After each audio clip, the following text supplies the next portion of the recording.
বিসমিল্লাহির রহমানির রহিম। আসসালামু আলাইকুম। রুই মাছ কিউব কিউব করে কেটে হলুদ লবণ মেখে ভেজে রেখেছি। নিয়েছি চিংড়ি মাছও ভেজে রেখেছি। সবজি দিয়ে রান্না করব। 2 রকমের মাছ সবজি দিয়ে রান্না করব। বাই দ্য ওয়ে, আমি মাহমুদা খানম, মাহমুদা ডাইন থেকে সবাইকে স্বাগতম। রান্নার জন্য ওই ফ্রাই প্যানটাতেই রান্না করব, যে ফ্রাই প্যানে মাছ ভেজেছি সেই প্যানটাতেই রান্না করব। দিয়েছি তেল, দিয়েছি সামান্য পেঁয়াজ, দিয়ে দিচ্ছি মরিচের গুঁড়া, দিয়ে দিচ্ছি সামান্য হলুদের গুঁড়া, দিয়ে দিচ্ছি ধনিয়া গুঁড়া, দিয়ে দিচ্ছি রসুন বাটা, দিয়ে দিচ্ছি স্বাদ মতো লবণ,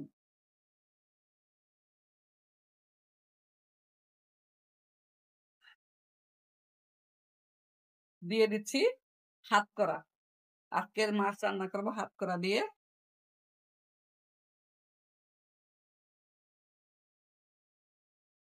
দিয়ে দিচ্ছি আলু, হাত করা আলু একসাথে ভালোভাবে কষিয়ে নেব।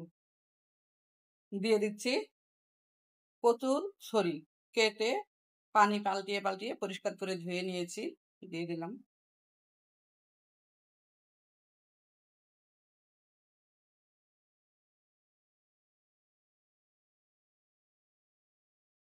ঢাকা দিয়ে ঢেকে দিচ্ছি।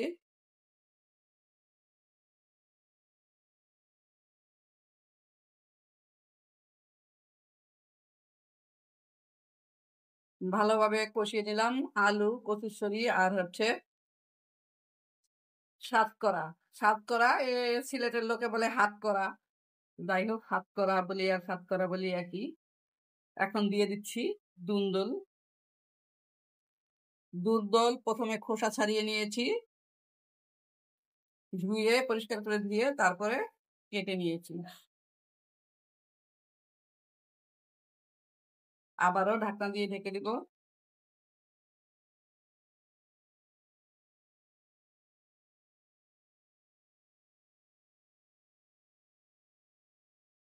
সবজি কষানো হয়ে গিয়েছে, তারপর আমি ফিল্টার করা পানি অ্যাড করেছি। এখন দিয়ে দিচ্ছি ভেজে রাখা রুই মাছ।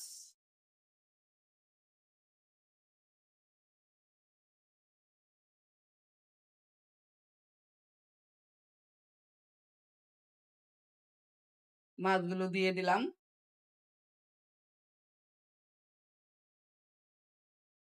দিয়ে দিচ্ছি চিংড়ি মাছ, যেহেতু কচুর ছড়ি দিয়েছি, দিয়েছি দুন্দল, কয়েকটা চিংড়ি মাছ ভেজে দিয়ে দিলাম। ভালো একটা ফ্লেভার আসবে, চিংড়ি চিংড়ি ফ্লেভার।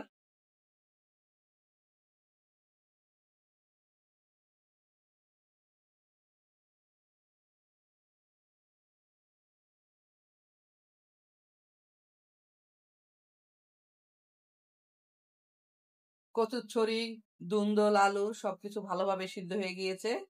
এ পর্যায়ে আমি দিয়ে দিচ্ছি বাগার বাটা। বাগার বেটে ফ্রোজেন করে রেখেছিলাম ফ্রিজে।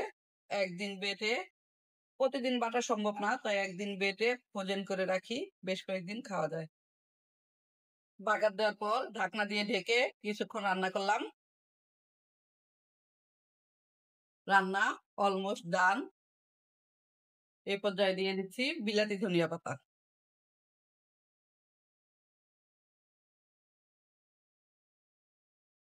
সবাই ভালো থাকবেন, সুস্থ থাকবেন। ফিরে আসবো নতুন কোনো রেসিপি নিয়ে। আল্লাহ হাফেজ, আসসালামু আলাইকুম।